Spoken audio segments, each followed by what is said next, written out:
É baixinho. Então vamos dar início à mesa com a professora Bia Machado, falando sobre, me perdoe a pronúncia, Mudhim Arabi, a imaginação como conhecimento. Bom, vocês me perdoem a pronúncia também, porque essa língua é uma praga, né?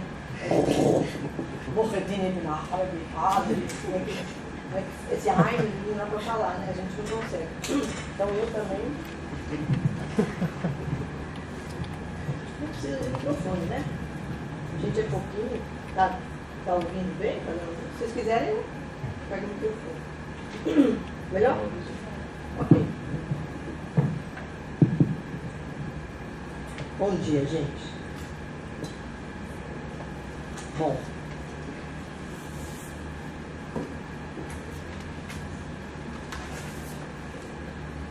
Na verdade, a ideia é falar a partir do Ibn Arabi, portanto, a partir do sufismo. Eu não vou apresentar o Ibn Arabi aqui, porque eu tenho meia hora para falar, então o Google existe para isso, então não tem problema.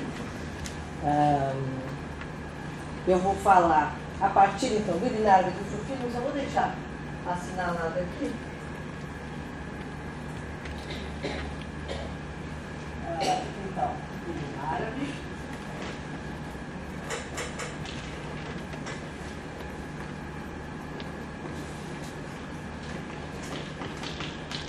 Sufismo. E eu vou falar especificamente hoje sobre imaginação, isto é, planeta Vênus, que é esse sinalzinho aqui.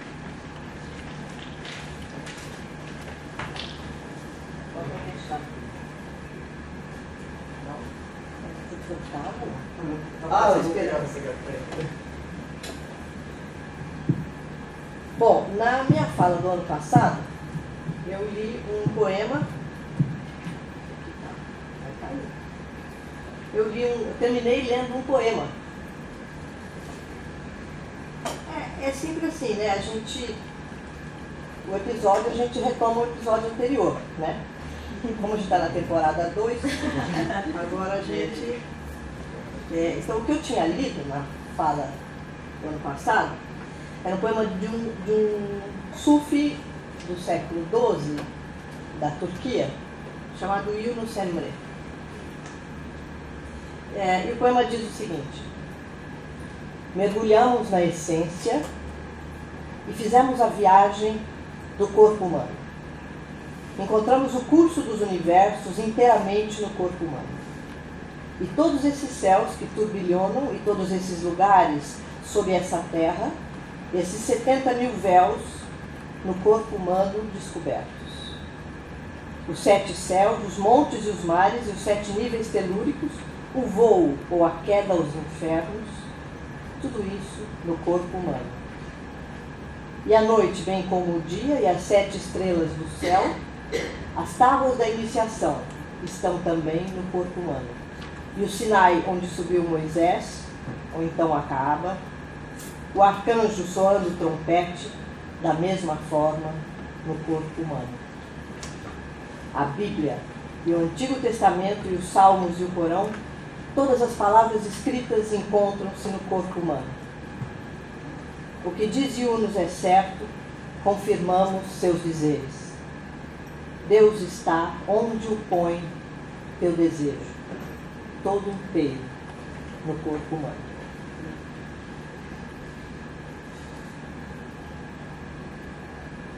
E eu terminei minha fala dizendo que não é uma metáfora. O Yunus está falando de uma realidade. Yunus Emre.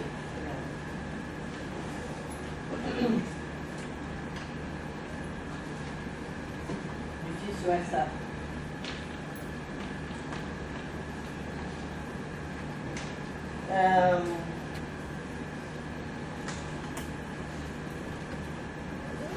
Então eu vou partir dessa ideia, vou continuar com a minha fala do ano anterior, continuar falando de imaginação, vou partir dessa ideia de que corpo é esse que contém todo esse universo, que contém todas as palavras escritas, desde Adão até o fim dos tempos. E é um corpo real. E que trabalho é esse que opera sobre esse corpo, de modo que ele se torne capaz dessas realidades de forma real e atual? Vamos considerar então que todos os trabalhos feitos, a gente pensa hoje, por exemplo, é muito comum pensar yoga como uma prática para a saúde. Mas, dentro do contexto em que ela surge, ela é uma prática de conhecimento espiritual. Então, todas as práticas a que eles estão se referindo aqui dentro do sufismo são práticas para tornar o corpo capaz de tudo isso. Ou, numa expressão muito comum e corrente dentro do sufismo, tornar esse corpo capaz de Deus.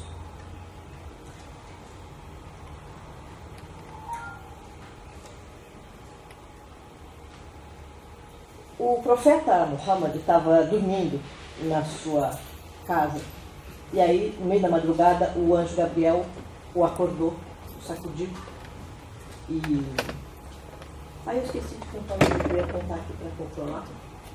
Mas eu queria ficar vendo para ver se eu... Mas tudo bem.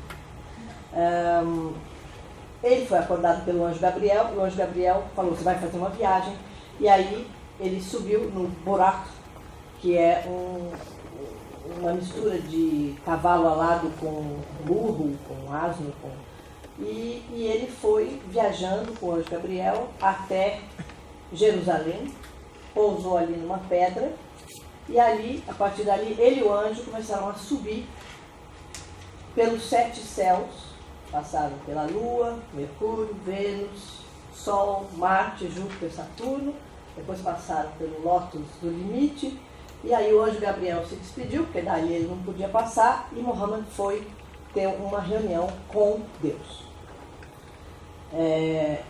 face a face.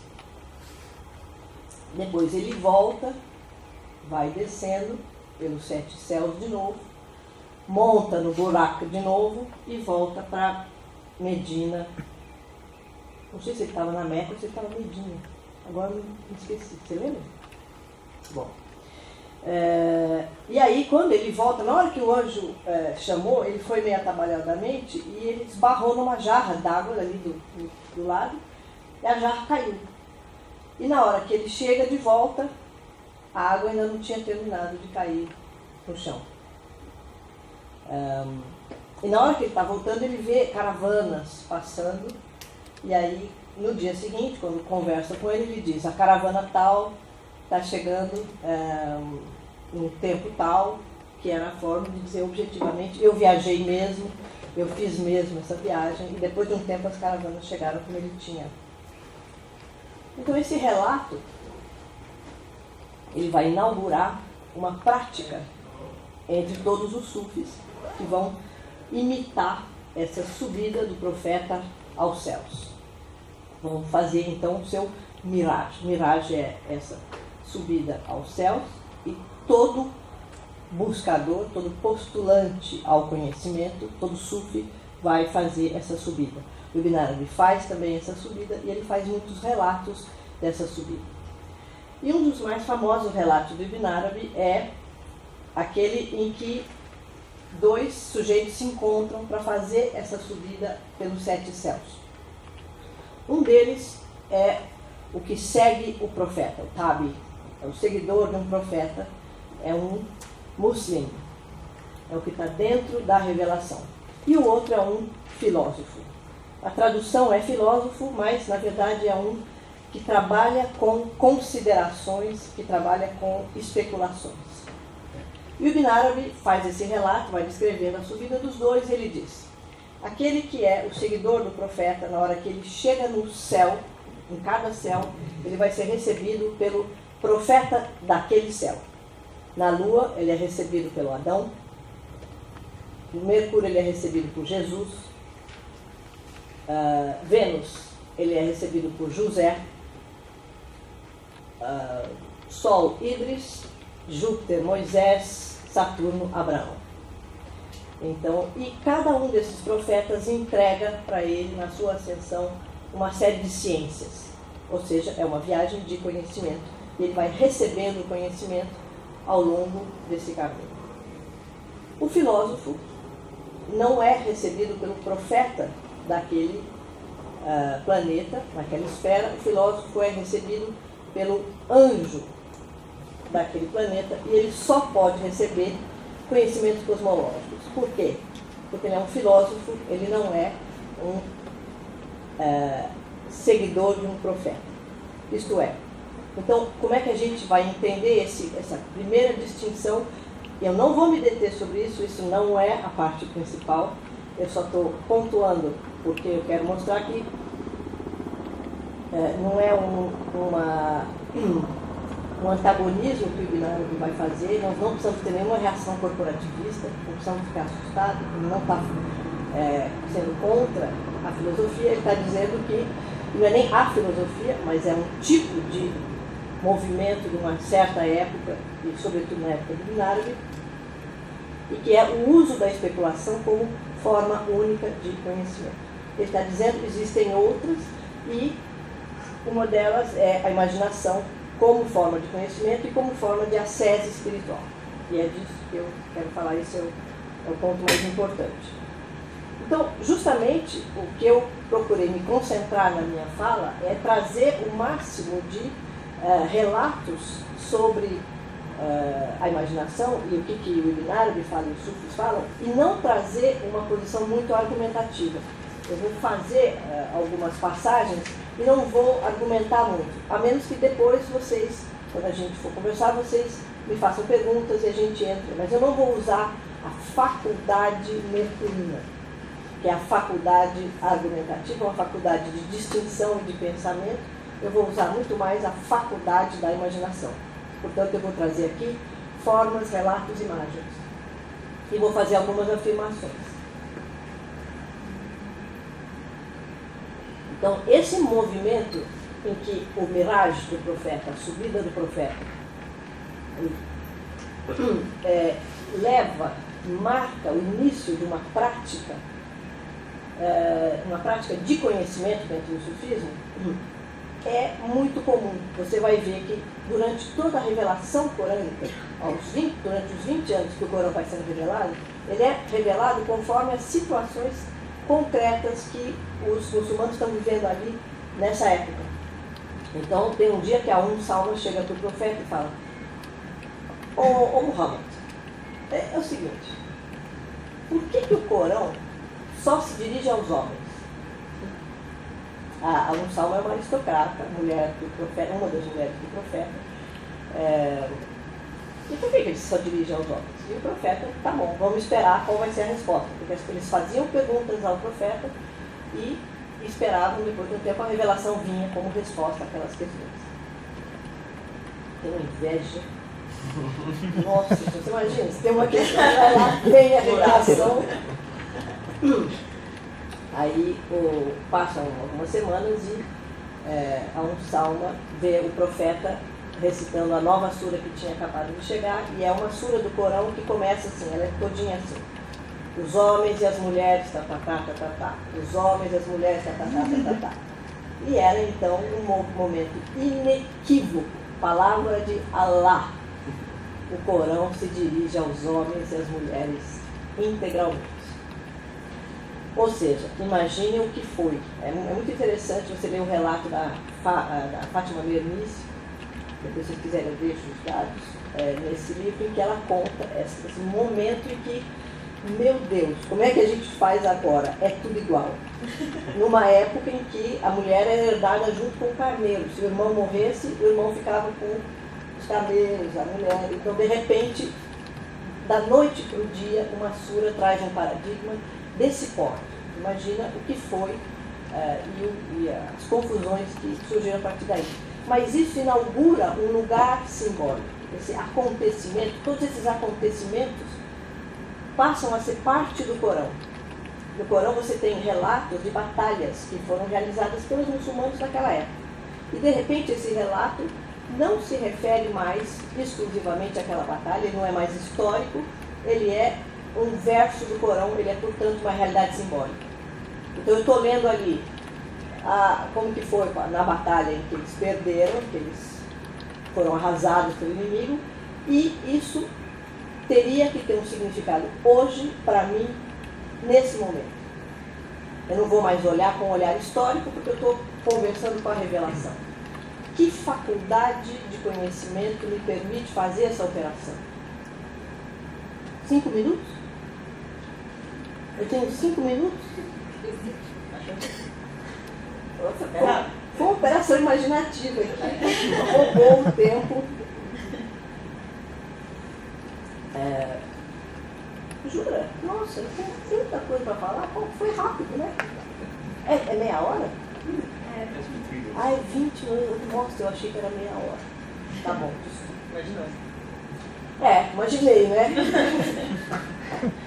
Bom, então a ideia dessa faculdade de conhecimento que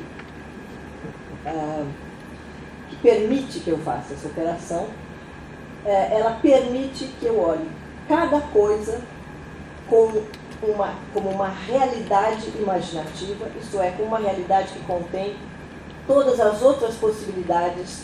Aquela forma não está restrita à forma em si, mas ela possui um campo de possibilidades. No planeta Vênus, é ali que você vai receber do profeta José, que é o profeta cuja forma é perfeita, ele era lindo de morrer, e não vai ter tempo de eu contar as histórias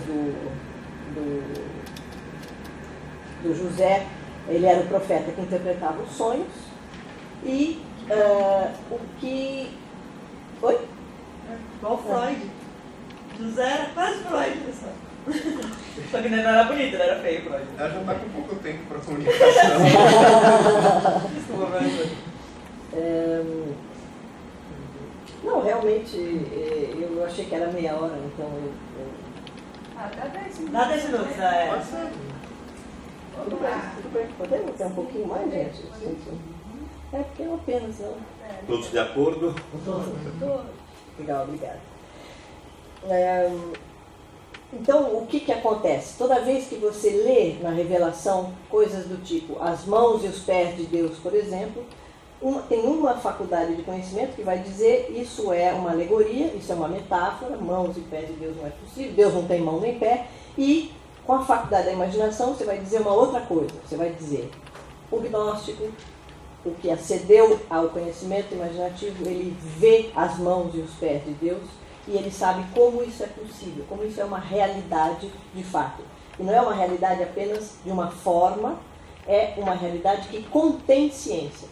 A ideia da faculdade imaginativa é que a contemplação das formas é uma maneira de ter acesso a conhecimento. E daí, então, toda a teoria do amor, por isso que o José é o profeta do amor, Vênus é o planeta do amor, o amor no sentido de que a contemplação no outro é uma contemplação de ciências que esse outro traz. É uma possibilidade de você entrar em contato com uma dimensão, e aí você tem uma forma muito técnica dentro do sufismo, que é dizer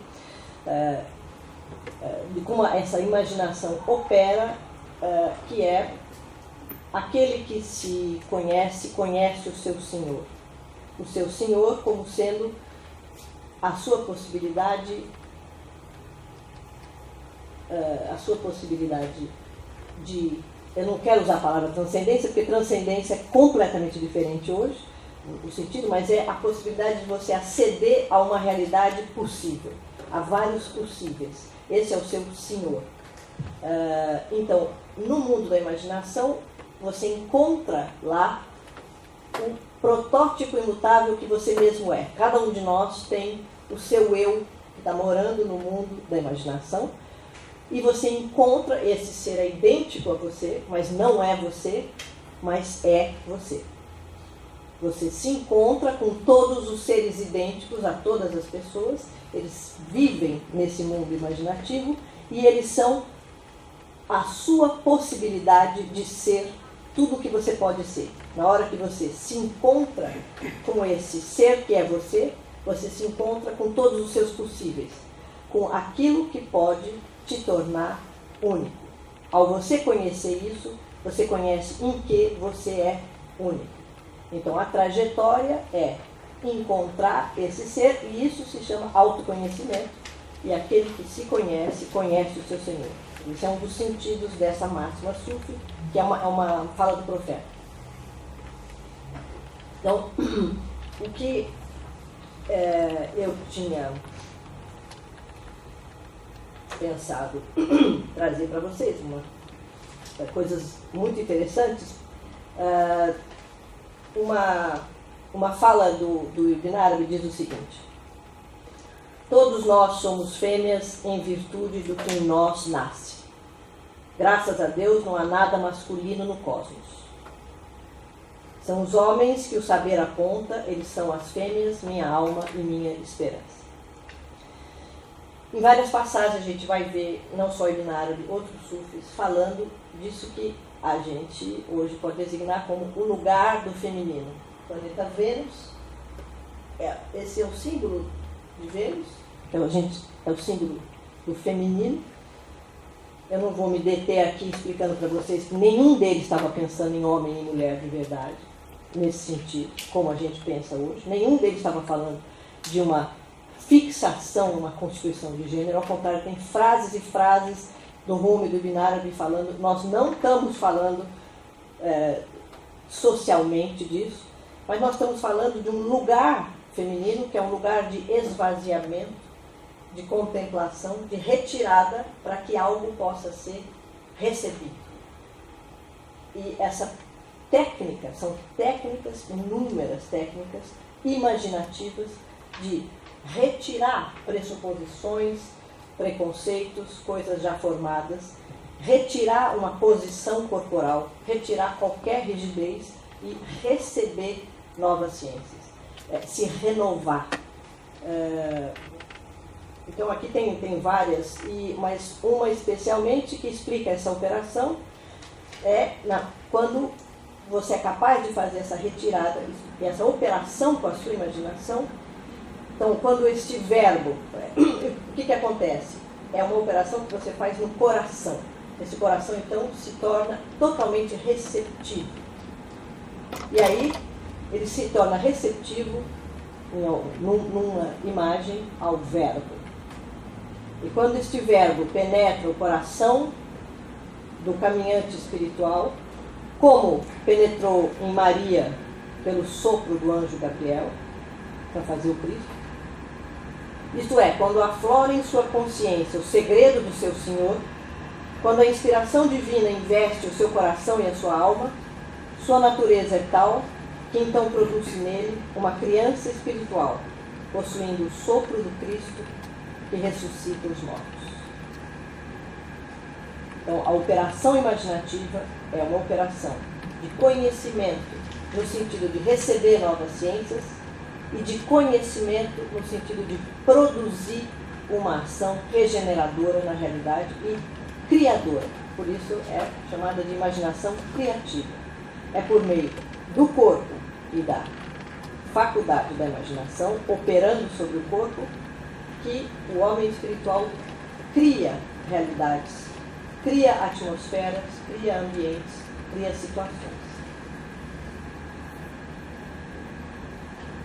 Bom, eu não posso mais me estender, eu vou então escolher mais uma.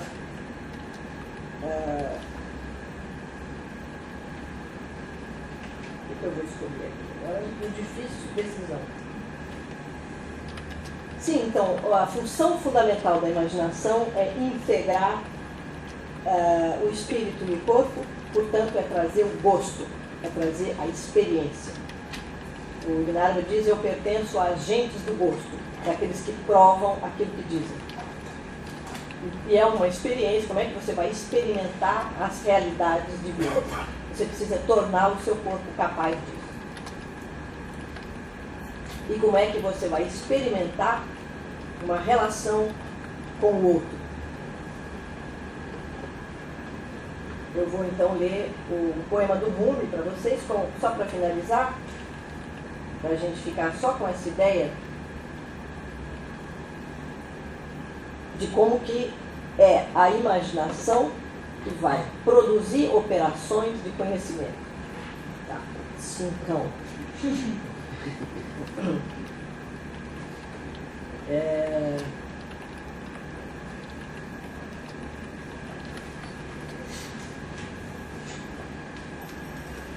O outro, qualquer forma, é vista então como contendo todas as realidades, desta forma até as realidades superiores, dentro desse mundo imaginativo. Então, se você vê a forma, você vê essas outras possibilidades.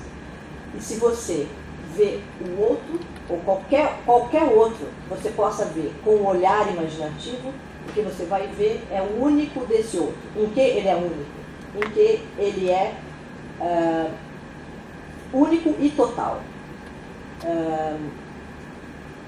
E, portanto, esse encontro com esse outro, encontro com qualquer outro, é sempre o encontro com o outro, o grande outro. Eu vou então terminar lendo para vocês um poema do Rumi, que é um outro sufi, e depois eu deixo para vocês me perguntarem coisas para a gente avançar mais nesse tema.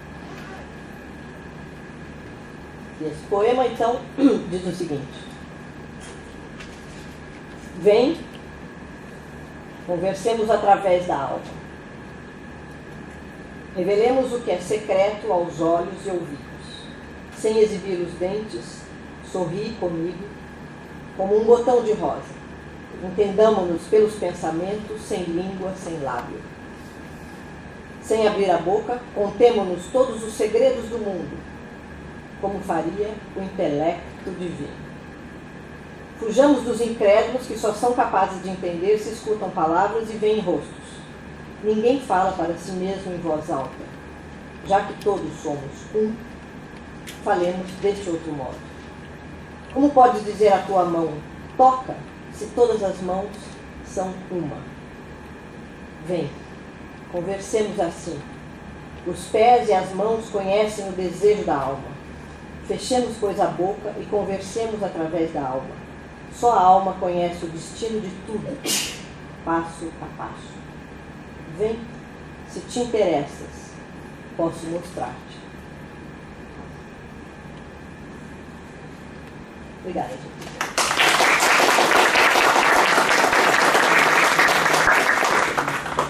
Então, na sequência, a apresentação de Sandra Menato. A gente vai deixar para o final. Então tá. Seguindo o Iluminati, como a Bia já colocou, é difícil. Tá. É quase que impossível a gente falar de um conceito de binário assim, de uma maneira rápida, tranquila. Ele mesmo não conceitua, ele vai falando. Então, para você extrair um conceito de binário, você tem que passar pelos caminhos da imaginação. Então, os próprios textos do binário já te conduzem, já são um trajeto pela passagem por esses mundos dos quais ele fala. Então, ele era ainda criança, ele disse que não tinha barbas ainda, quando ele teve a primeira experiência espiritual dele, bastante intensa, e ficou famoso por isso. E havia na época um filósofo que é basicamente central na filosofia árabe, islâmica, muçulmana, como vocês querem entender, que é Ibn Rushd, que é o Averroes, né? O famoso tradutor e intérprete das obras de Aristóteles. Talvez sem ele o Aristóteles teria ficado perdido em algum momento da história, né? Então era um filósofo desse porte que ficou interessado em conhecer esse menino que mal tinha barbas. Né? E o pai dele leva ele até Córdoba, onde o Ibn Rushd morava na época. E o filósofo, ele narra isso, o Ibn Arabi narra esse encontro, e ele diz que quando ele entra na sala, o filósofo abraça efusivamente, olha para ele e diz sim. Ou seja, o Ibn Arabi diz sim. E o filósofo fica contente, diz, nossa, eu acho que ele entendeu a que eu me referia. Ou seja, Averroes gostaria de ter certeza de que o caminho até Deus seria possível através da falsafa, tá? Ou do pensamento especulativo, da racionalidade, dos esses termos, da hikmah. E o Ibn Arabi olha para ele e diz não. O filósofo empalidece, volta para trás e pergunta para ele, é possível se chegar a Deus, o caminho que você fez é o mesmo que a gente encontra pelo caminho racional? O Ibn Arabi diz, sim e não. Entre o Ya e o Nei, entre o sim e o não, os pressupostos voam de suas cabeças e os espíritos se desligam da matéria.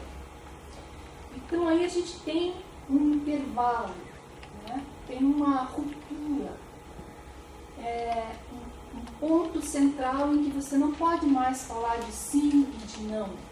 Tá? É um espaço, um intervalo, um espaço de ambiguidade, um espaço de movimento, um espaço de perplexidade. Então, como que a gente vai atravessar isso? Eu vou falar um pouquinho mais filosoficamente do que a Bia, porque eu estou em contraste, digamos. Aliás, uma das questões para o Ibn Arabi da imaginação é que ela é, como função de conhecimento, também a habilidade do contraste. Tá? Ele coloca que sem a forma, sem a imagem, sem o contraste, não é possível o conhecimento. Tá? Então, sem a diferenciação, não é possível o conhecimento. Então, ele fica entre esse sim e não. Tá? E ele desenvolve todo o trabalho dele entre o sim e o não. Então, por isso que quando você vai ler o Ibn Arabi, ele afirma e nega, afirma e nega. E você fica assim pisando nessa areia movediça, não, nessa água, né? Nesse mar, que é o Alcorão, que na verdade eles chamam de mar, o Alcorão de um oceano profundo. E é nesse oceano profundo, entre o sim e o não, que o trabalho dele se desenvolve. Então, com isso, o que eu quero colocar aqui, e que é um conceito que em relação à filosofia, tá, é assim uma ruptura tremenda, tá, é a noção de ser. Tá? Porque a noção de ser, ela está muito...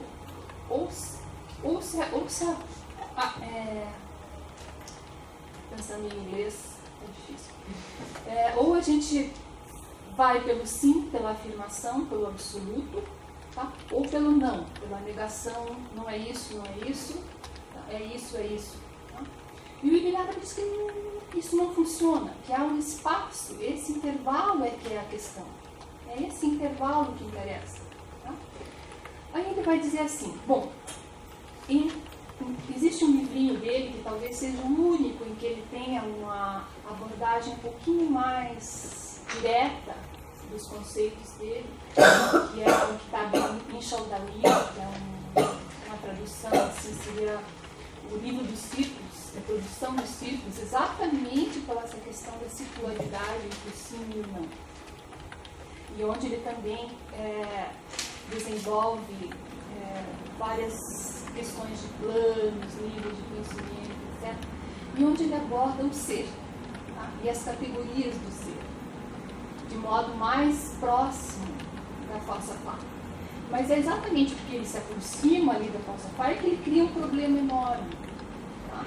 E quando a gente vai ver, por exemplo, para Ibn Sina, Averroes mesmo, dentro da tradição da falsafá, quando a gente fala de ser, você tem aquelas três possibilidades, assim, que, falando de modo bem simples e imediato, tá? Ser necessário, que seria aquele sem o qual nada seria possível. Que seria associado ao absoluto, ao Deus, etc. O Ibn prefere chamar de al-haq, real. Uma segunda categoria, isso diante da falsafá, que seriam os possíveis, tá? Ou seja, tudo aquilo que existe através do ser necessário, e os impossíveis, aqueles que não têm existência. O Ibn Arabi vai dizer, ele não vai negar estas, até mesmo que ele vai usar os mesmos termos. E é isso que torna a coisa complicada. Tá? A mesma língua, só que ele vai abordar isso através desse intervalo. Tá? Como é que eu vou fazer isso? Tá? Vocês imaginem alguma coisa que eu não posso nem afirmar nem negar. Tá? E ele vai usar essa linguagem e vai dizer, existe o ser, que é o ser único, é só o ser. Isso é tudo. E esse ser se conhece, porque a palavra wujud, ser em árabe, ela tem umas 3 conotações básicas, pelo menos. Tá?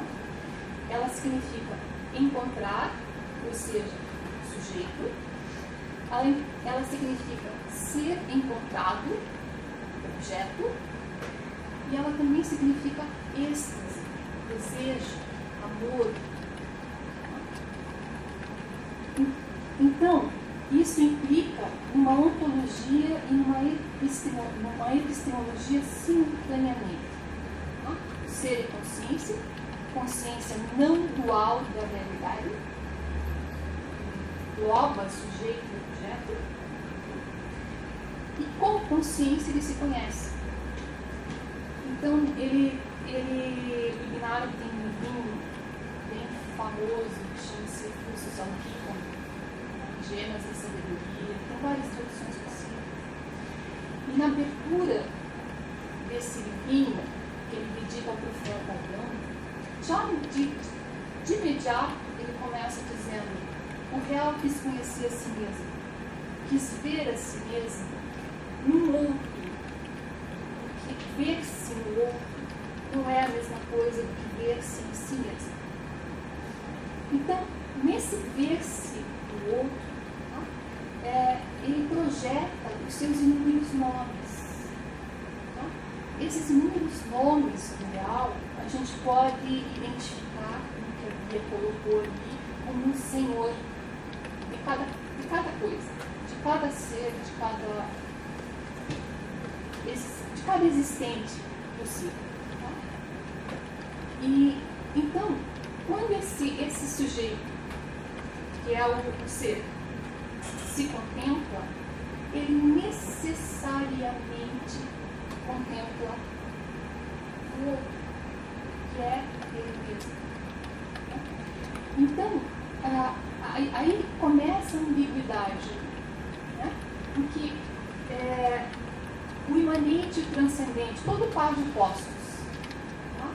A divindade e a humanidade, tá? O eu e o outro, tá? O feminino e o masculino, todo par de opostos, ele é visto num mesmo plano de analogia. Então, como o ser necessário da falsafá, a palavra ascendente, não sei onde, que para Ibn Arabi esse é desconhecido, ele é independente dos mundos, né? Impossível de ser conhecido. Tá?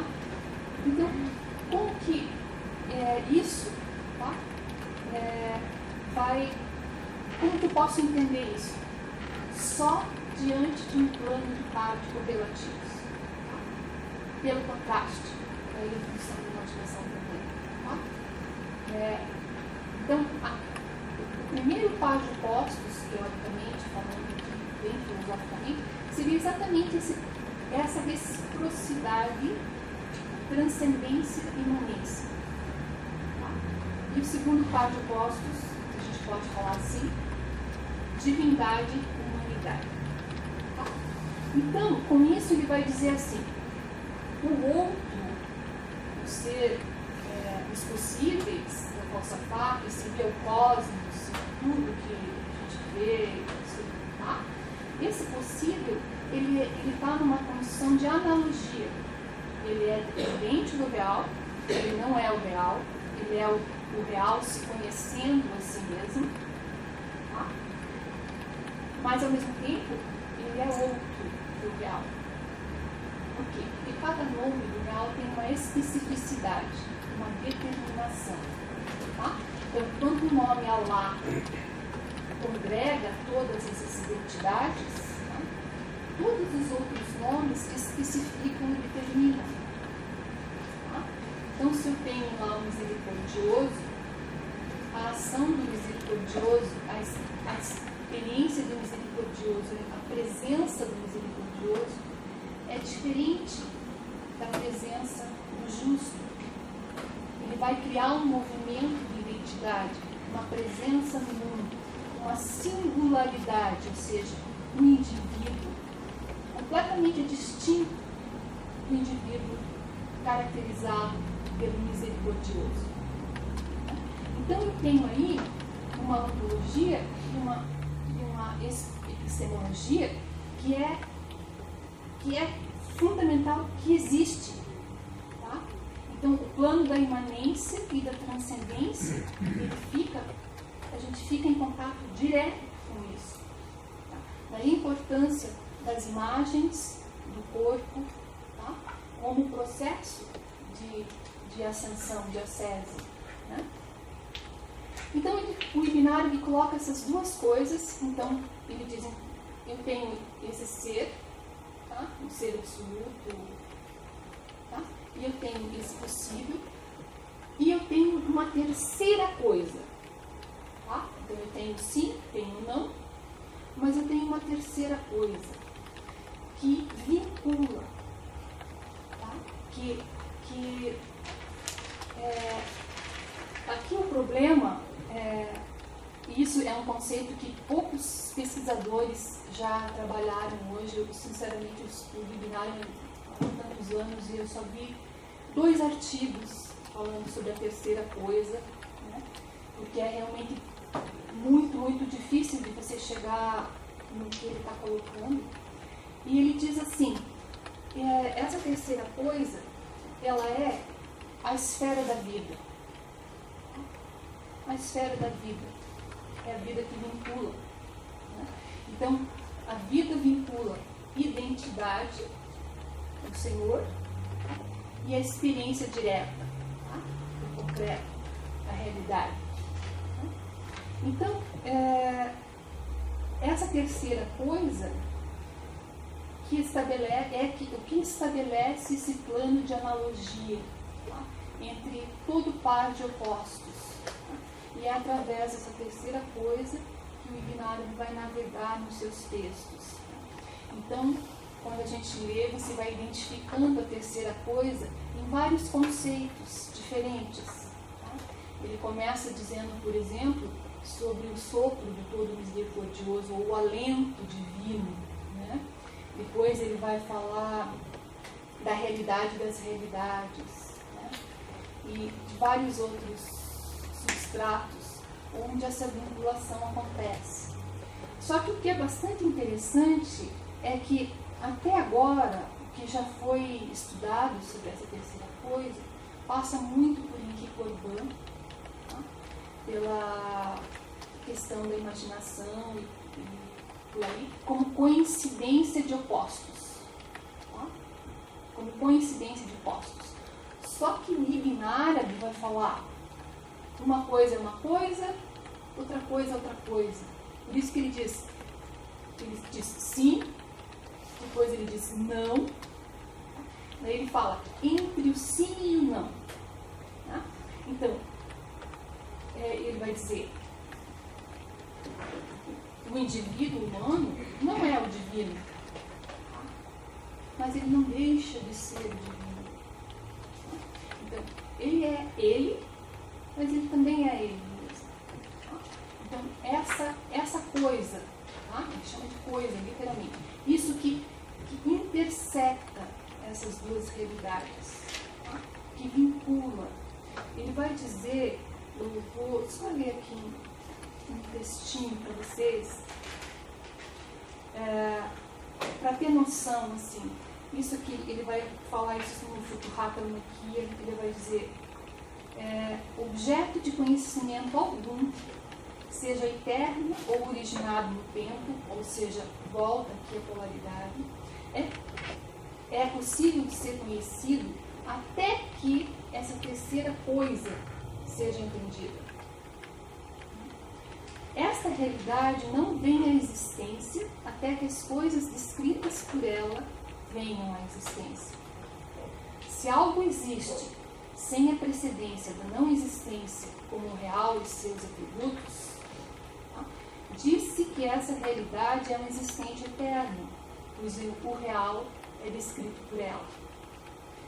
Se algo existe após a não existência, como a existência de todo outro, senão Deus, ou seja, todo o cosmos e tal. Então essa realidade é originada no tempo e existe através de outro, senão ela mesma. A cada coisa existente, ela atribui sua própria realidade. Ou seja, a terceira coisa atribui a si mesma a cada existente. A cada coisa, e ela não aceita divisão, dentro dela não há parte nem todo. Não é possível conhecê-la sem uma forma, nem através de uma prova ou de uma demonstração lógica. Por meio dela, o cosmos veio à existência a partir do real. Mas essa realidade não é existente de modo que o real nos tivesse trazido à existência a partir de uma coisa eternamente existência anterior que nos fizesse eternos. Do mesmo modo, deve saber que essa realidade não é descrita como anterior ao cosmos, nem o cosmos como posterior a ela, mas é a raiz de todo existente, a raiz da substância.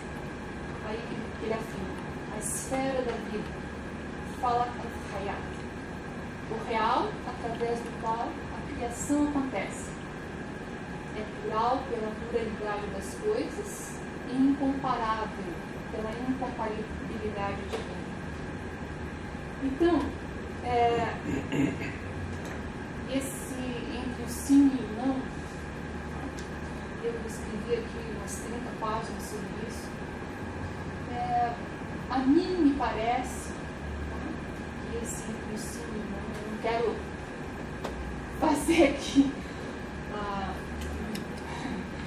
posição da falsafá, mas a mim me parece que ela é uma terceira polaridade, entre aspas, que a gente pode chamar a vida e a identidade.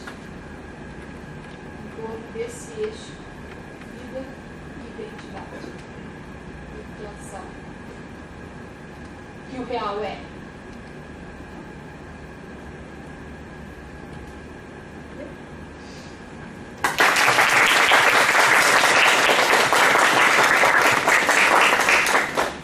Vamos agora para a última imaginação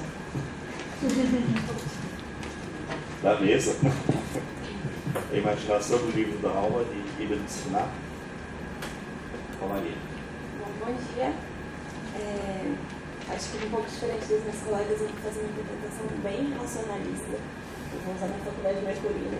Pode, a gente não vai sacar nenhuma árvore, a gente libera.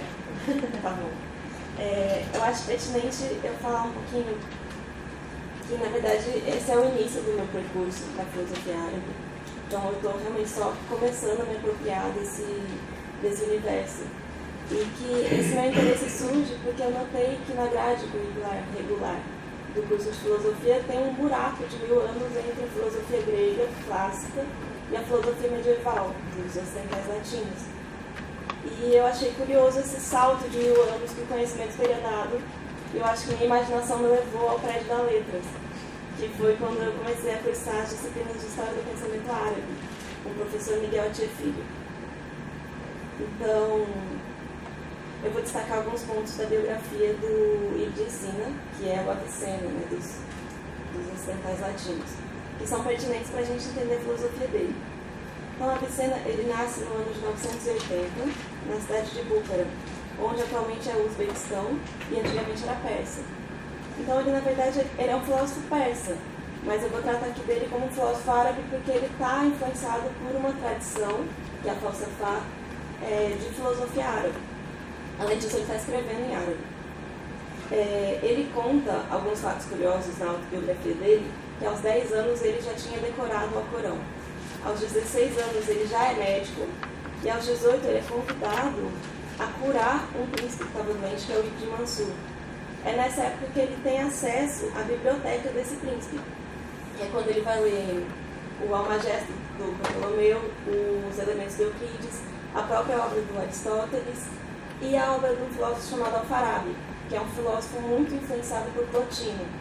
Então, o Avicena ele vai tentar muito na obra dele conciliar essas filosofias que no Ocidente seguiram caminhos meio distintos, né? Que são a filosofia platônica, quase que de inspiração mística, e a filosofia aristotélica, totalmente racionalista. Então, ele vai usar as esferas celestes do Plotino e também vai usar as categorias aristotélicas.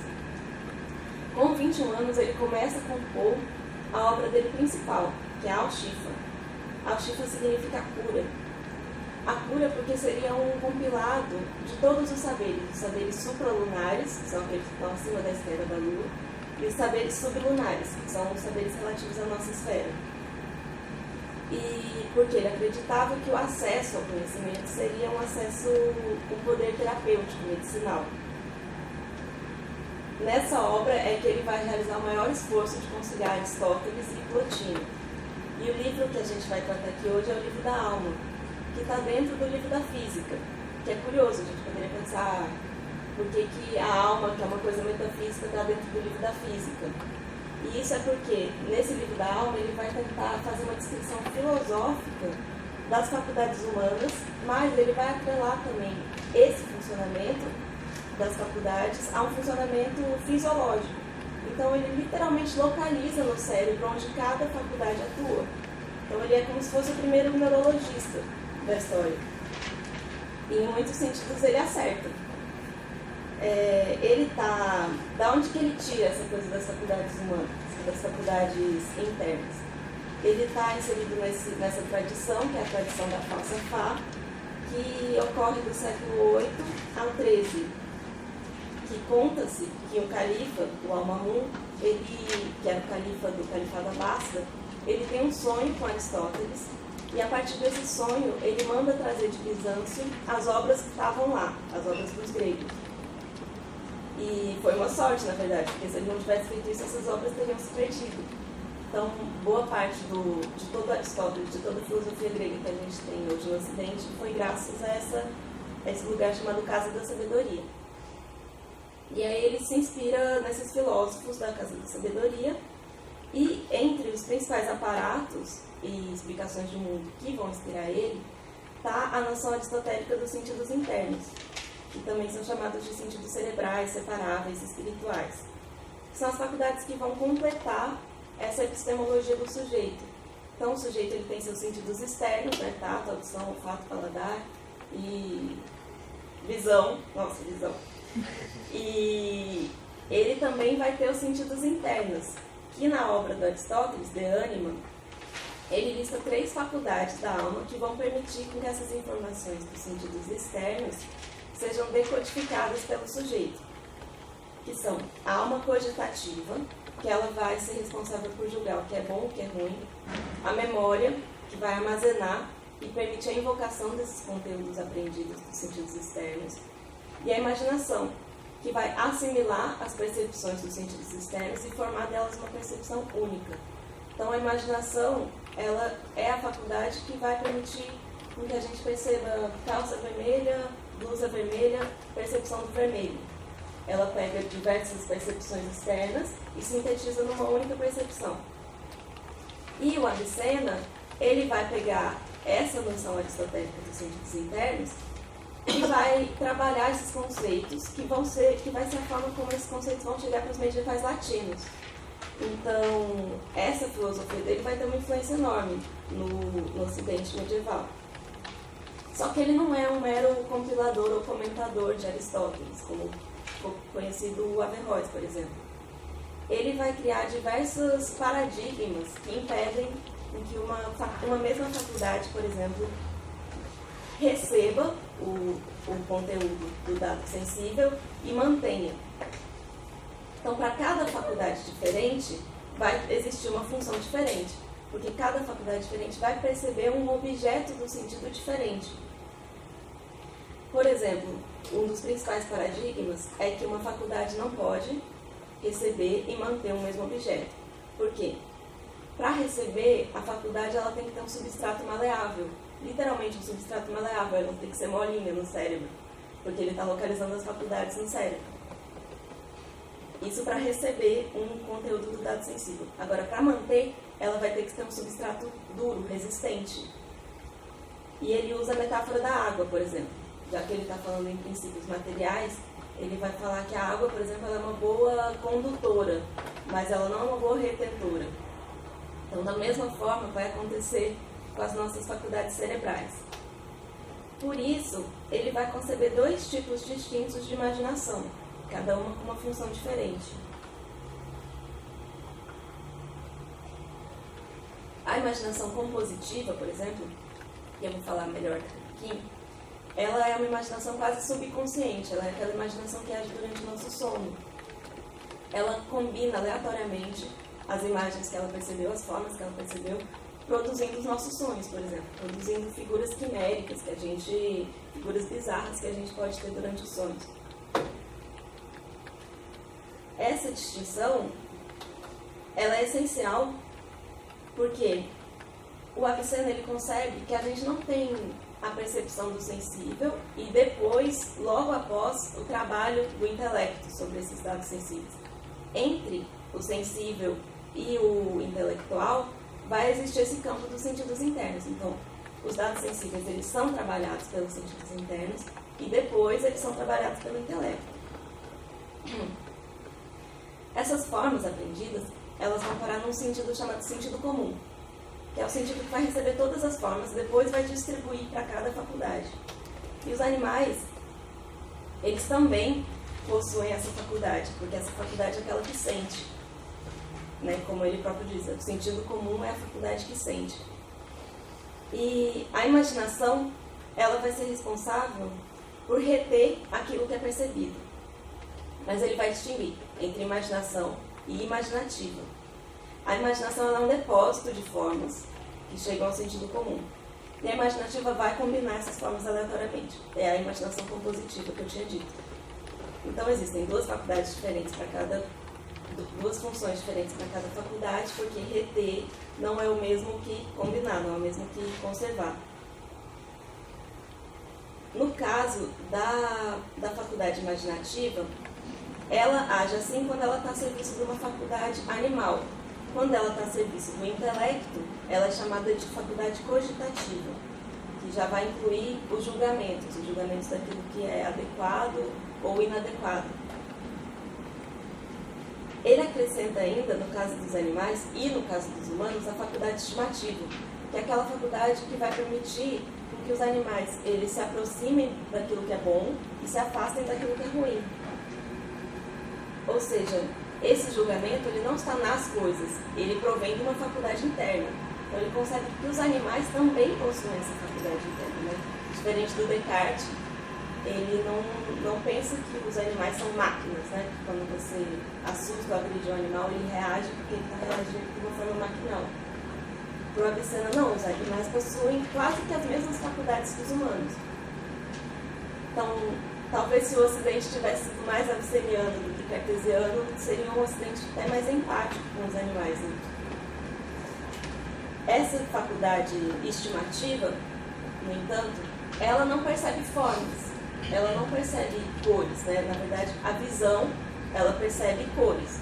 O olfato percebe cheiros. mais a faculdade estimativa, ela percebe uma outra coisa, que são as intenções. As intenções é, por exemplo, ele dá o exemplo do lobo e da ovelha. A ovelha, quando ela percebe um lobo, ela se afasta, porque ela percebe a intenção de perigo do lobo, a intenção de que ela vai estar sofrendo um risco de vida. Quando ela percebe outra ovelha, ela percebe a intenção de intimidade, de familiaridade dessa ovelha. Então, o que a ovelha percebe não é o cheiro perigoso do lobo, não é a cor perigosa do lobo. O que a ovelha percebe é a intenção. E o Avicena ele vai dizer que sem essa faculdade, os animais não sobreviveriam. É uma faculdade crucial para a sobrevivência dos animais. Então, dados como o colorido ou tangível, eles também estão na imaginação dos animais. No caso dos humanos, essas intenções vão aparecer muito ligadas com as emoções. Então, ele vai criar quase que uma teoria das emoções, que permite, por exemplo, ao a gente receber essas intenções, a memória, ela vai evocar uma intenção que permite que, é uma coisa que permite que, por exemplo, quando a gente lembra do fato que nos deixou feliz, a gente fique novamente feliz. Quer dizer, a impressão já passou, o fato que nos deixou feliz já passou, mas você rememora a intenção. No caso dos humanos, essa intenção, ela pode ser abstraída da matéria corpórea, que seriam as próprias emoções. Então, não é necessário a gente ver um lobo para pensar em perigo. A gente já realizou uma operação pelo intelecto que abstraiu do lobo o perigo, abstraiu as intenções do dado sensível. No caso dos humanos, então, isso permite até que os humanos tenham uma percepção quase que estética do mundo, né? Percebendo intenções ao olhar para o mundo, olhando para as coisas. Então, os sentidos internos, eles têm esses princípios que são fisiológicos. Por isso, ele vai conceber ainda dois pares de faculdades que atuam em conjunto, que tem o sentido comum, que recebe as formas dos sentidos externos, e a imaginação formativa retém essas imagens. Isso, no caso dos objetos, que são as formas das imagens. No caso das intenções, tem a faculdade estimativa, que vai receber as intenções, e a faculdade memorativa, que vai rememorar e trazer à tona essas intenções. Então, a imaginação retém as imagens e a memória retém as intenções. São dados diferentes do sensível que vão exigir faculdades diferentes, porque os substratos têm que ser diferentes. Por fim, agindo sobre ambas, as intenções e as formas, a gente vai ter a imaginação compositiva, que vai unir e dividir esses objetos livremente. Tão livremente que ela age mesmo durante o sono, né, produzindo sonhos.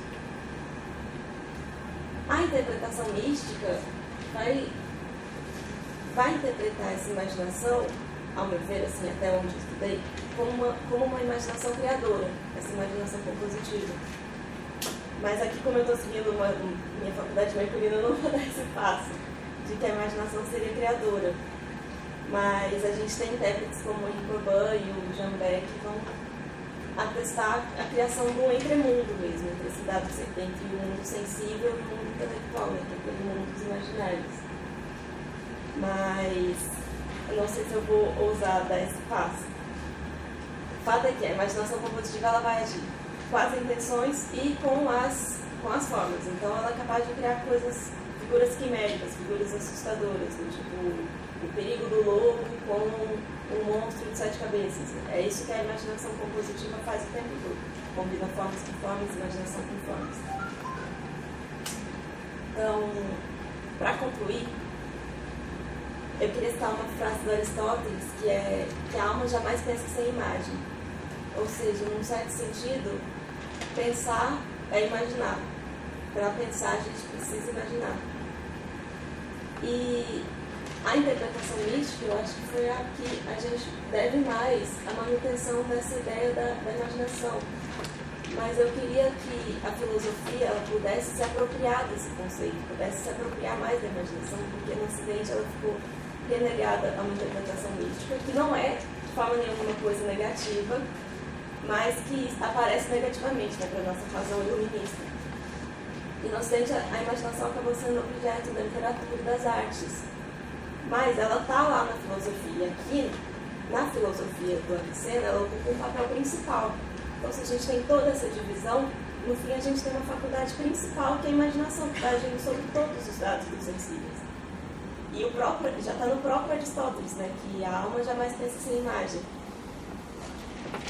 Então, só quero citar um escritor que eu gosto muito, que é o Amos Oz, que numa conferência dele, chamada Contra o Fanatismo, ele vai dizer que o fanático, o problema do fanatismo, né, que é quase uma doença, é que o fanático ele não tem imaginação.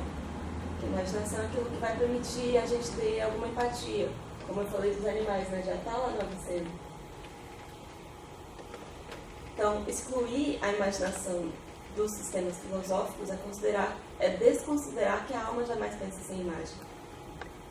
Então, esse daqui é o comecinho daquilo que eu pretendo pesquisar no meu mestrado. Ainda estou no início do meu percurso. É isso.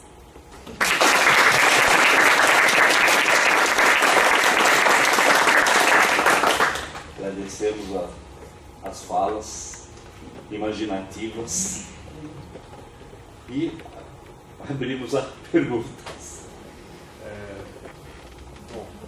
Organizado na mesa, fantástico. De certo modo, acho que a minha pergunta vai um pouco para as três, então fiquem à vontade, quem quiser.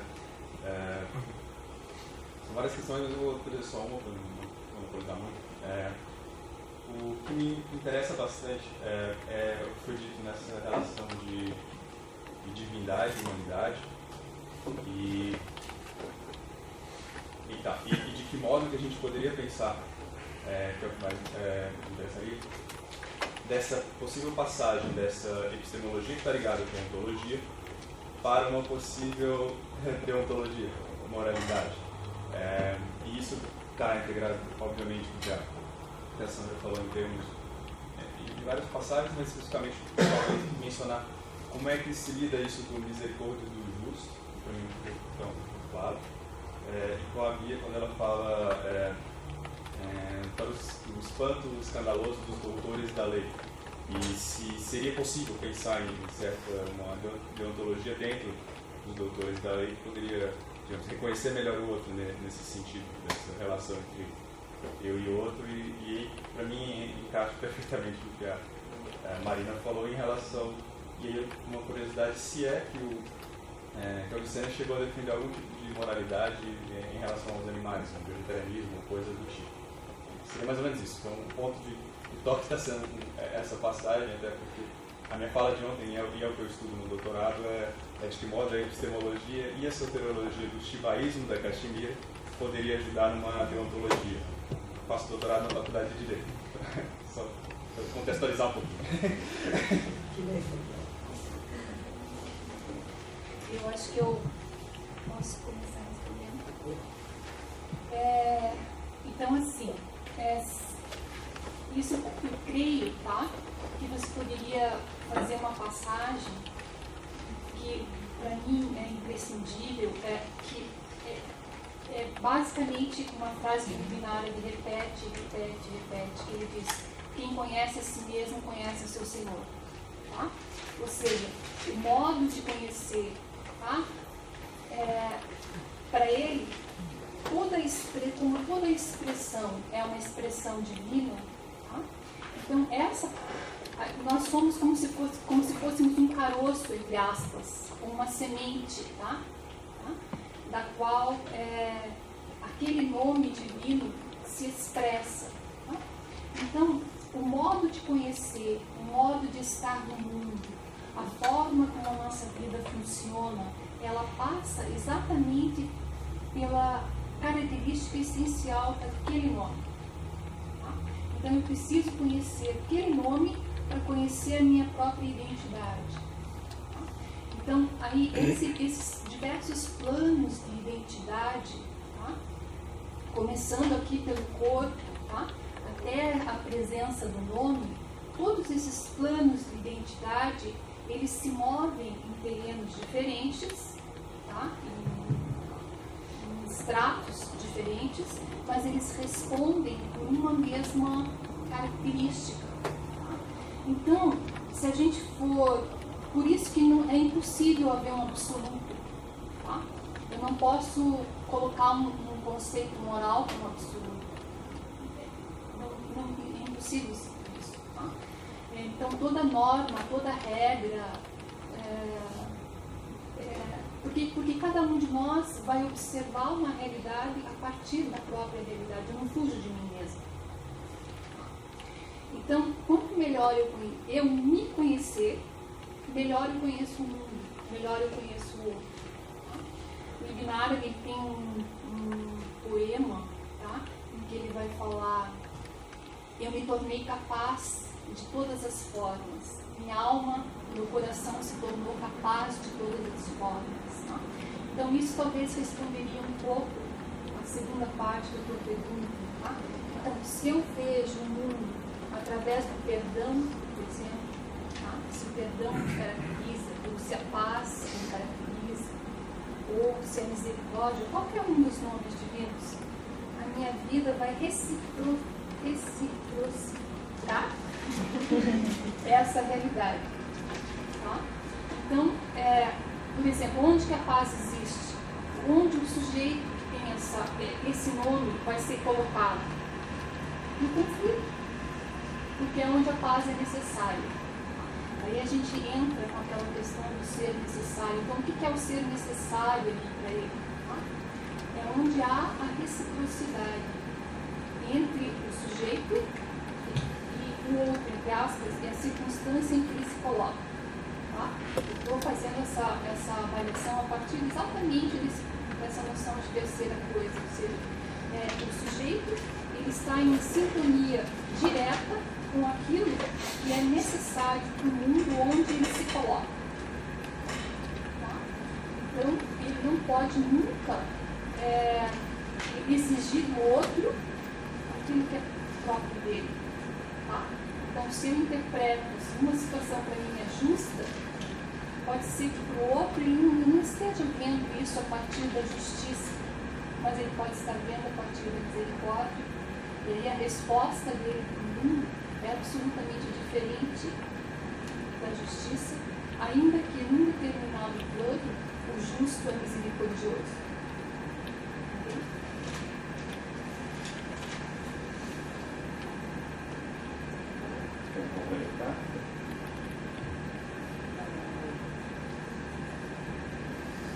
Bom, aqui ele perguntou um pouco sobre a vegetarianismo. Pode ser. Então, uma coisa curiosa, você perguntou sobre se não estabelece uma moralidade, né? Eu não sei dizer até que ponto que ele defendeu uma dieta vegetariana. Ou, não sei, teria que até me aprofundar na biografia dele. Mas, sobre ele estabelecer uma moralidade, é curioso que a moral, para ele, aparece no livro da metafísica. Isso porque ele vai pegar a esfera divina e a influência dessa esfera na esfera que está abaixo, na influência da esfera que está abaixo, até chegar na esfera sublunar. Então, para ele, o intelecto, a gente tem os sentidos externos, os sentidos internos e o intelecto. O intelecto, para ele, é um espelhamento do intelecto divino. E é a partir da metafísica que ele vai chegar na moralidade, porque como o intelecto humano é um espelhamento do intelecto divino, isso vai influenciar numa moralidade na nossa organização social. Quer dizer, a nossa organização social tem que ser derivada desse plano divino. Mas aí, se ele prega uma dieta vegetariana, eu não sei. Mas é interessante.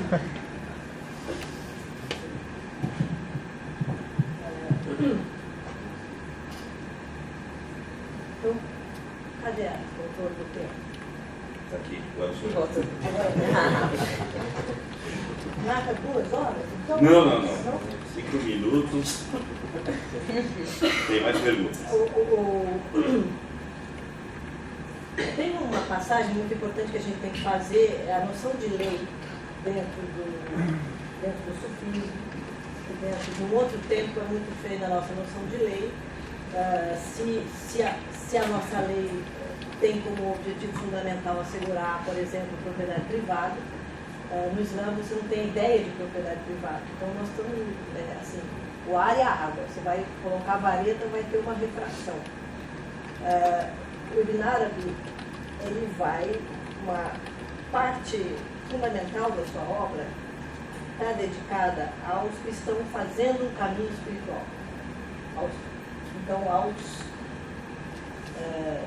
Aos sufis. Mas o tempo todo, por uma questão técnica da própria via, não se exclui ninguém. Quer dizer, qualquer homem está na via segundo o Vinara. Qualquer ser humano, por definição, é um buscador da verdade. Então, é um sufi, desse ponto de vista, e isso está dito claramente. Mas a palavra-chave é, como estava dizendo a Sandra, é uma varinha de condão que Muhammad... a gente pode pegar essa ideia como uma varinha de condão, como um instrumento útil, de fato, para pensar. E essa palavra é depende. Então, sempre a resposta para qualquer pergunta dentro do sufismo é depende. Se você está pensando, por exemplo, uma trajetória espiritual, você vai dizer, para uma criança de 6 meses, é leite materno. Não dá para você falar de carne. Então, você não vai poder fazer a afirmação. O leite é bom, a carne é boa. Depende. Então, o Srivijnana está fazendo uma obra pensando nessa trajetória, tem momentos em que ele vai afirmar uma coisa, momentos que ele vai afirmar outra, porque se trata de um outro contexto ou mesmo de uma outra realidade. Ele vai dizer, por exemplo, na hora que ele está abordando as questões do julgamento e as questões dos doutores da lei.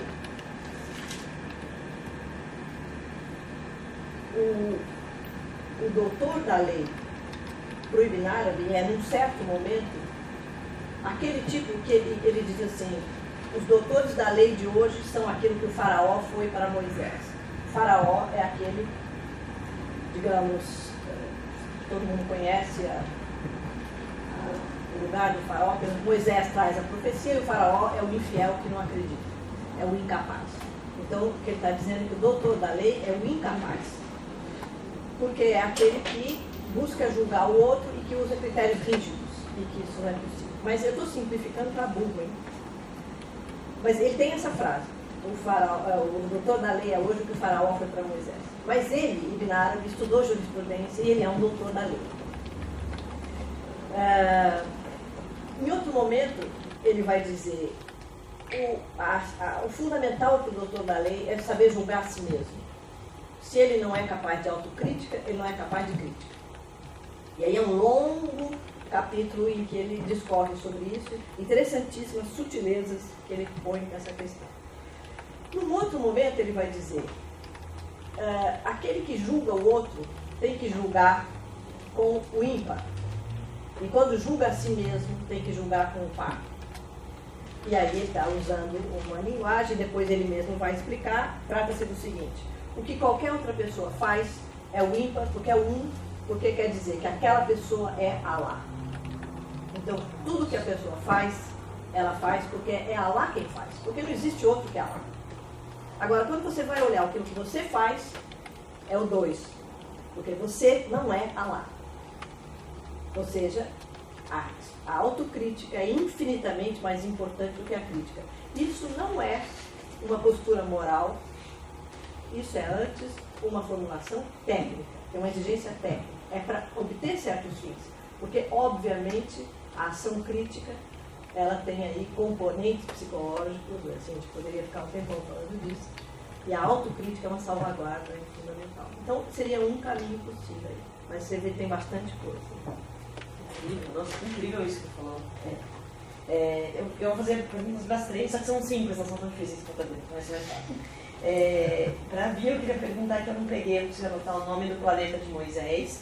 E eu gostaria, se você pudesse, me falar também como escreve o nome do Mumi, que fala, né, vem para que conversemos com a alma, que eu queria ter acesso a esse poema, achei muito lindo. Para a Sandra, eu queria pedir o nome do tradutor, né, o Abrosti, de Aristóteles, e eu queria pensar, eu pensei em uma coisa quando você falou do sim ou não, e aí, não, coisa que eu pensei, pode estar errado, então eu queria perguntar para vocês se faz sentido ou não. Quando você falou do sim e do não, né, que é o todo e o nada também, e a terceira via, eu pensei a terceira via como a parte do talvez também, né, e aí é o humano como parte. E aí é legal, o humano como parte ele não é nem nada da maldade e nem o tudo de Deus. Talvez, não sei. Talvez por isso você não nominou a terceira coisa. Eu não sei se eu poderia nominar essa terceira coisa de parte. Não, sim e não. Tá? Porque essa terceira coisa você colocou bem, tá? Tudo nada, assim, tudo paga e correlato, em outros termos, só é transpassado pelo si mesmo. E o si mesmo, ele é, num determinado momento, você, tua singularidade, tua unicidade, tá? E num outro determinado momento, é o todo. Tá? Então, o respeito ao outro, né? E o respeito a si mesmo, e o conhecimento de si mesmo como um modo fundamental de conhecimento do outro, tá? Faz inerentemente te leva para essa terceira coisa, tá? Que é um processo de identidade, né? Então ela é um processo de identidade porque é um processo de consciência, tá? Então aquela palavrinha uja, né? Ele vai implicar tanto em ser, vida, consciência, tá? Então ela vincula, um processo de vinculação necessariamente. Bem mais complexo, né? Muito complexo. Não, obrigada. Acho que eu entendo mais ou menos. Entendo isso. Para a Mariana, parabéns para as três. Foi muito incrível. Assim, as palestras têm sido muito incríveis. Estou muito feliz de estar aqui. Eu queria perguntar o nome do autor do livro da alma, que você falou. O nome do cara que traduziu, né? O livro. Não. É o Miguel Attier Filho. Miguel. Attier é A-T-T-I-E. Tá, obrigada. Ele traduziu o livro da alma do árabe para o português e ele escreveu essa obra que também é falsa, que é um manual, assim, um guia para quem quer se aventurar. Vou querer ver. Eu E aí também pensando deve ter nisso, mais que ela... 5 livros, além desses. Sim, demais. Aí pensando no tudo ou nada que ela falou, com o que você falou, eu pensei no tudo ou nada como tudo divino, alma da emoção, nada como razão pura, e aí a parte, a gente como ser imaginativo. Aí não sei também, faz algum sentido. Nada é razão pura. Mas eu gosto tanto da razão pura. Mas a razão sendo só razão, sendo pura, Tá. ela não existe. Eu descobri uma coisa, o meu orientador falou que achei tão lindo, que na primeira edição do Crítica da Razão Pura, o Kant tinha um capítulo que ele falava da imaginação, que ele falava que era a imaginação que criava a razão, que não existia, era pressuposto da imaginação como pressuposto da razão. Só que como ele não conseguiu explicar adequadamente, não ficou muito claro esse primeiro capítulo, na segunda edição ele tirou. E foi covarde no final das contas, não quero dizer isso, porque Kant é foda, mas ele tirou esse primeiro capítulo. E aí a conclusão ficou, porque não existe razão pura, na verdade, por isso nada. Eu gosto da razão pura também, mas eu não entendo, não entendo muito bom do que Kant fala, mas assim, é incrível o esquema que ele cria. Mas a razão pura não é nada, porque ela não existe sem a imaginação. E ele sabia disso. Eu fico muito triste que ele tenha tirado, mas ele sabia disso. Próxima pergunta. Obrigado.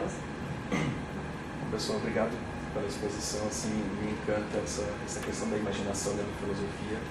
Fiquei feliz de ver, principalmente dentro desse contexto da filosofia árabe, assim, vocês tratando desses temas muito legal. Dentro mais ou menos dos temas que eu estou mais acostumado, então, na história do budismo, existe uma parte assim, que eu acho muito interessante para pensar essa questão da imaginação como uma virada iconográfica.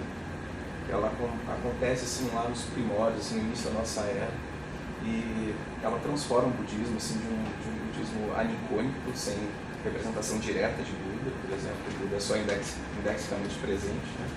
Em uma profusão enorme de deidades e possibilidades imagéticas, que é o que a gente conhece, por exemplo, no budismo tibetano, né? Então, os Chitamatris, por exemplo, dentro do Mahayana, assim, eles dividem o mundo da forma e o mundo da não forma, digamos, o Upakaya e o Dharmakaya, sendo que o Dharmakaya acaba sendo dividido em Sambhogakaya e Dharmakaya. E o Sambhogakaya ele contém todas essas imagens, né? essa possibilidade de deleite, de imaginação. E esse viés da filosofia budista possibilita assim, uma gama enorme de expressões não verbais dessa sabedoria. Expressões não verbais desse Dharmakaya, como essa própria mediação da imaginação entre a forma física, né, o Rupakaya, e aquilo que é inconcebível. Eu achei um eco parecido no que vocês expuseram, assim, e eu queria saber como que se deu o pós dessas ideias dentro do Islã, assim, né? Como que se expressaram essas imagens, essa imaginação, de forma não textual, pelo próprio caráter iconoclasta, icônico também do Islã. Não vou direcionar a pergunta sobre na questão das artes, assim, expressões, principalmente visuais, assim. Eu só queria complementar um pouco da sua pergunta, que é exatamente uma curiosidade minha. Se tem um sistema pictórico ou gráfico, tal qual o Kabbalah, dentro do sufismo, que dessa essa representação dos vários céus, dos vários conhecimentos, das várias imaginações. Eu acho que complementa a tua pergunta. Existe sim, mas ela não tem o mesmo determinismo que a Kabbalah tem. Então, por exemplo, na alquimia da felicidade perfeita que você usou, né? Existe essa estratificação que é muito próxima. Olha, tem gente que concorda, tem outros pesquisadores que discordam. Eu, pessoalmente, concordo. Tá? É muito próximo de várias das filosofias da Índia, na questão dos planos, etc. O Ignara vai falar de 28 planos. Então, isso transposto lá para a Kabbalah, para a Bíblia, etc. Eu creio que essas ideias circulam, tá? Você pode achar pontos de referências aqui lá, mas o Ignara não é cabalista, no sentido de... Ele tem um trabalho de A Ciência das Letras, por exemplo, que é muito incrível também. Ele diz que as letras do alfabeto, e aí as formas geométricas e as formas do mundo, né? Elas derivam do sopro do Deus misericordioso, do alento divino. Então ela começa com aquele Ra, que é quase um som cultural, quase um escuro, um vazio, né? Que começa no coração, o sopro veio do coração, vai articulando a fala, né, com as diversas letras, e isso vai tendo uma geometria, uma simetria. A imagem está ligada sempre com a fala, então. Não. Sim, não. Porque se você...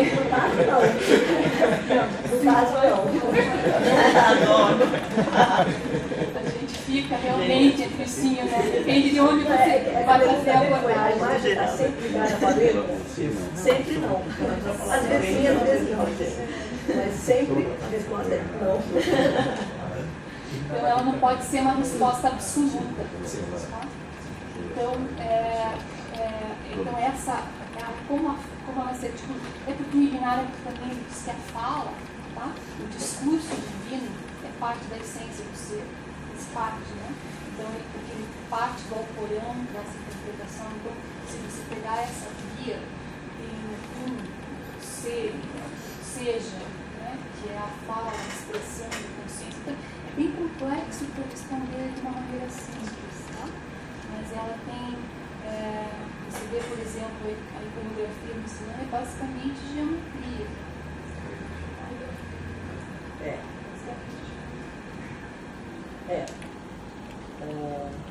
Sim, não. E bastante interessante também, uma outra questão que eu acho muito interessante do Ignara, por exemplo, existe um pesquisador que trabalha com a física hoje, com a física quântica em relação ao Ignara, que é o Mohamed Haji Youssef. Muito interessante, ele vai falar das teorias dos planos da física quântica hoje, etc. O Ignara já fala em 28 planos diferentes, né? Então, é possível. Então, agora especificamente sobre arte, né, Elisa? ponto de vista histórico que você estava. Depois do Ibn Arabi, você vai ter uma profusão de arte a partir do Nasr Rahman, o Sopro Misericordioso, e várias. O Ibn Arabi foi um influenciador potente das artes no Islã. Agora, mesmo antes do Ibn Arabi, a arte islâmica é uma dos patrimônios da humanidade. É um negócio brutal o que esses caras fizeram a partir da revelação corânica. É uma fonte de inspiração. Você fica sem fôlego de ver o que esses caras faziam em termos de arquitetura, de música, de histórias, enfim, é uma proliferação científica, estética. Qual é o nome do livro da arte islâmica, do Burkhardt? Eu esqueci o nome. Arte sagrada. Arte sagrada. Né? Que é a Atalha editorial. Atalha editorial. Mas a minha questão era mais no sentido assim, da própria imagem, porque você mesmo comentou várias imagens, por exemplo, da ascensão de Muhammad aos diversos céus. Né? Aí você tem imagens extremamente pictóricas, você tem uma representação clara das coisas que não é uma representação geométrica, você tem uma... Entende? E também não praticamente é difícil de você representar isso mesmo dentro da caligrafia. Está sempre ligada à palavra de alguma forma. Né? Então eu fico imaginando assim, esse conflito interno para o Sufi, né? De você trabalhar dentro de uma cultura que é aniconista, que é iconoclasta, assim, todas essas imagens, ela fica apenas no nível da imaginação pessoal, individual, ou isso de alguma forma foi para algum suporte? Não, a proibição não é iconoclasta, a proibição de representar Deus. É isso que você não pode representar. Mas você tem imagens o tempo todo. E você tem um trabalho nesse sentido. Agora, o que é muito interessante, e que isso tem a ver com na via budista e na via... é essa presença dessas imagens, é uma presença sempre propiciatória. O deleite, a experiência estética, não é uma experiência estética em si, no sentido em si. Aqui a gente entra num lugar de discussão indeterminada, mas é uma experiência que leva a conhecimentos da realidade e da pessoa. Então, sempre essa ideia, você vai ver isso e você vai ver você. E por que meios você vai ver você? É porque você está fazendo uma operação imaginativa, você nunca vai ler o Ibn Arabi.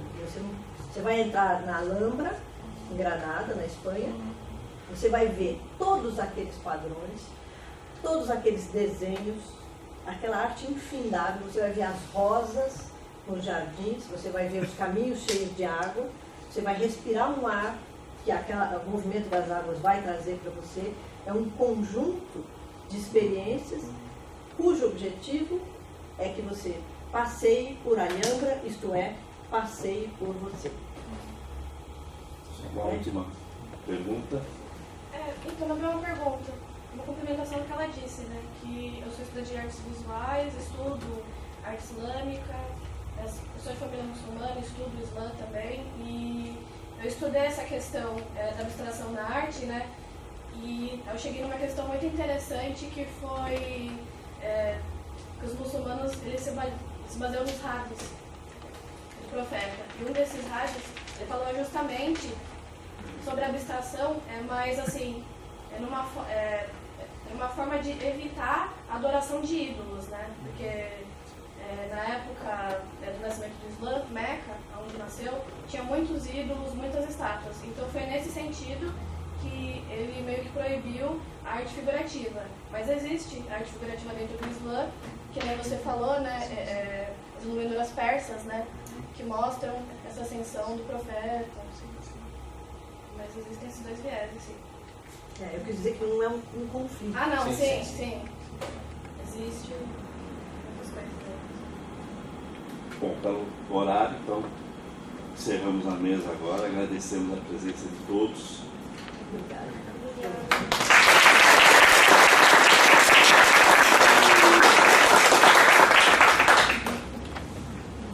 minutos, paradinha para a última mesa. Voltamos às 11h.